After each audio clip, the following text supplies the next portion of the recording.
करने लगे, ब्रह्मा जी को पुनः चिंता हुई कि भगवान की आज्ञा है सृष्टि का विस्तार करना,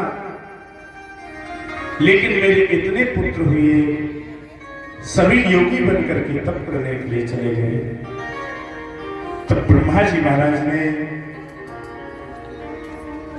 अपनी दाएं भुजा से स्वयंभू मनु और बाएं भुजा से शत्रुपा जी को प्रकट किया। स्वयंभू मनु शत्रुपा को आदेश दिया कि तुम सृष्टि करो। तो स्वयंभू मनु और शत्रुपा जी के द्वारा मैथिली सृष्टि प्रारंभ हुई। पहले दैवी सृष्टि थी और अब यहां के क्रम से मैथिली सृष्टि प्रारंभ हुई, जिस मैथिली सृष्टि के क्रम में हमारा और आपका भी जन्म हुआ है। स्वयंभू मन की हम सभी संतानें हैं, इसीलिए महाराज मानव कहलाए।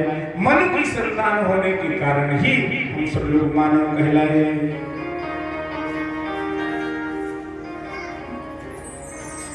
स्वयंभू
तो स्वयंभू और मनु शत्रुपा जी के द्वारा मैथिली सृष्टि हुई मेरे भाई बहन। तो मैथिली सृष्टि के क्रम में इनके द्वारा 3 कन्याओं का जन्म हुआ, आकृति, देवहूति और प्रसूति। 2 पुत्रों का जन्म हुआ, प्रीवत और कानपराग। आकृति का विवाह स्वयंभू मनु ने रुचि नाम के ऋषि से किया।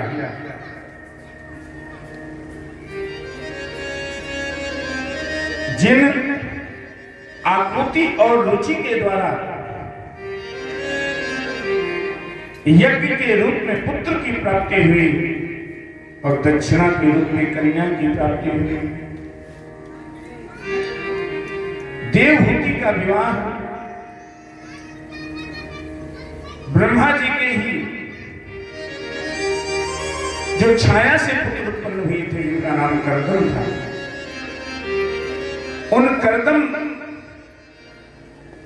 के यहां देवहूति का विवाह हुआ। जिन करदम और देवहूति के द्वारा 9 कन्याओं का जन्म हुआ और 10वें में स्वयं कपिल भगवान प्रकट होकर के आए। इन्हीं कपिल भगवान ने अपनी मां देवहूति को सांख्य शास्त्र के माध्यम से भगवत प्राप्ति का साधन बताया और इन्हीं देवहूति मां ने अपने पुत्र कपिल को ही गुरु के रूप में धारण किया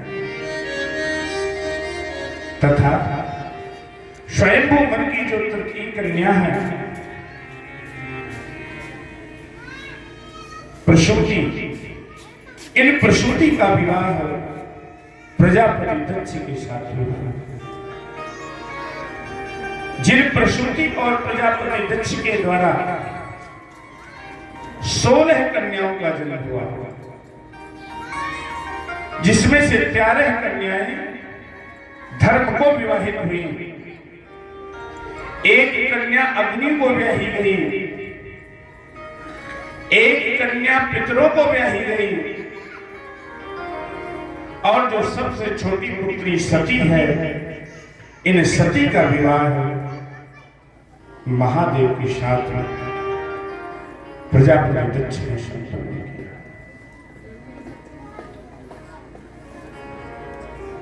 तथा इन्हीं सती जी का आप पावन चरित्र सब जानते हैं कि एक बार इन्हीं सती के पिता जो प्रजापति है, देवताओं के जो प्रजापति है, सभा का आयोजन किया। प्रजापति के बुलाने पर सभी देवता उपस्थित हुए, ब्रह्मा जी भी उपस्थित हुए, महादेव भी उपस्थित हुए,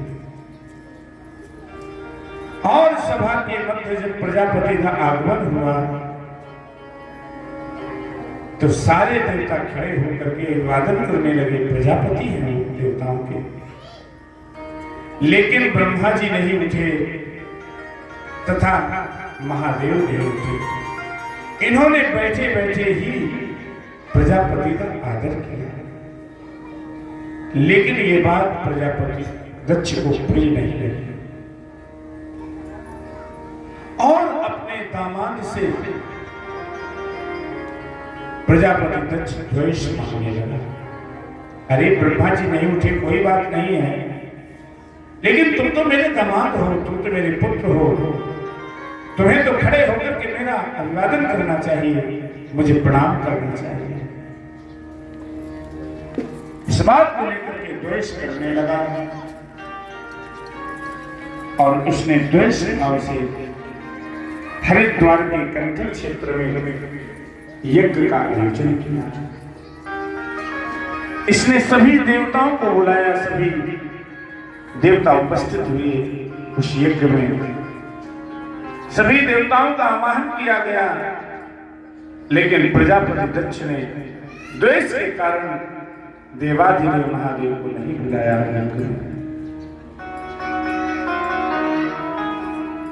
इधर यज्ञ प्रारंभ हुआ मेरे भाई बहन। सभी देवता अपने अपने विमानों में बैठ करके प्रजापति दक्ष के यज्ञ में प्रस्थान करने लगे, जाने लगे। विमानों की गड़गड़ाहट को सुन करके सती जी से नहीं रहा गया। सती जी ने महादेव से पूछा कि हे महादेव, आजकल ही इतने विमान आ जा रहे हैं, कहां आ जा रहे हैं? महादेव तो सत्य स्वरूप है। महादेव ने कहा कि हे देवी सती, तुम्हारे पिता प्रजापति दक्ष ने कंखल में यज्ञ का आयोजन किया है, उस यज्ञ में सारे देवता जा रहे हैं। सती ने उसी समय कहा कि हे महादेव, क्या आप मेरे पिता के यज्ञ में नहीं जाएंगे? महादेव कहते हैं कि हे देवी सती, तुम्हारे पिता ने हमको बुलाया नहीं, कोई संदेश नहीं आया, और बिना बुलाए हम कहीं नहीं जाते हैं। सती जी ने कहा कि हे महादेव, आप कैलाश में रहते हैं, जहां बर्फ ही बर्फ है, इस कैलाश में कौन आ सकता है आप बताइए? मान लीजिए मेरे पिताजी ने नाई के द्वारा निमंत्रण कार्ड भी भेजा होगा, तो नाई भी तो कैलाश में नहीं आ सकता है। अगर मान लीजिए ऊपर से निमंत्रण कार्ड भेज भी दिया होगा, तो इस बर्फ में वो कार्ड गल गया होगा। ऐसा नहीं हो सकता है महादेव कि मेरे पिताजी ने आपको संदेश ना भेजा। महादेव ने कहा कि देवी, अगर तुम्हारे पिता प्रजापति दक्ष ने यज्ञ में बुलाया होगा, तो कहीं ना कहीं से कोई ना कोई समाचार प्राप्त होगा। अस्तु तुम्हारे पिता ने हमको यज्ञ में नहीं बुलाया। सती ने कहा कि मेरे पिता हैं महादेव,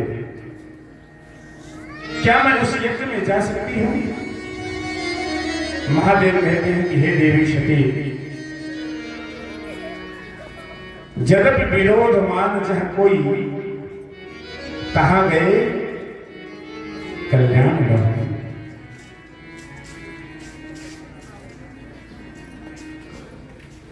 हे देवी सती, वहां जाने से मंगल नहीं होगा।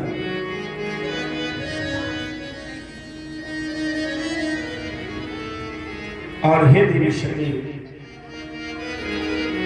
कुछ ऐसी जगह होती हैं जहां पर बिना बुलाए नहीं जाना चाहिए अवसर के समय पर।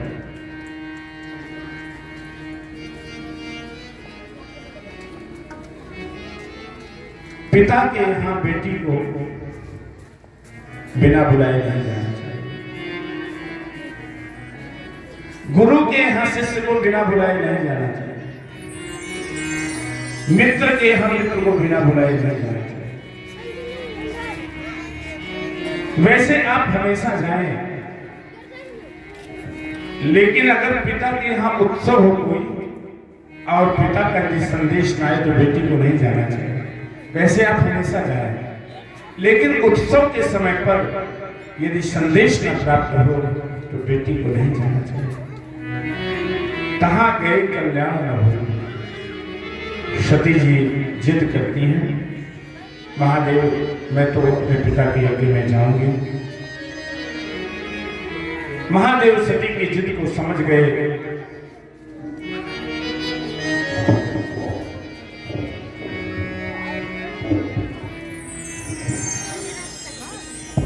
और महादेव ने नंदी को बुलाया। नंदी को बुलाकर के सती के समस्त श्रृंगार की सामग्री एक पेटिका में बंद किया, सती को नंदी में बैठाया और नंदी को आज्ञा दी कि जाओ सती को इनके पिता के यज्ञ में लेकर के जाओ। जैसे ही सती यज्ञ में पहुंचती हैं, सभी बहनों ने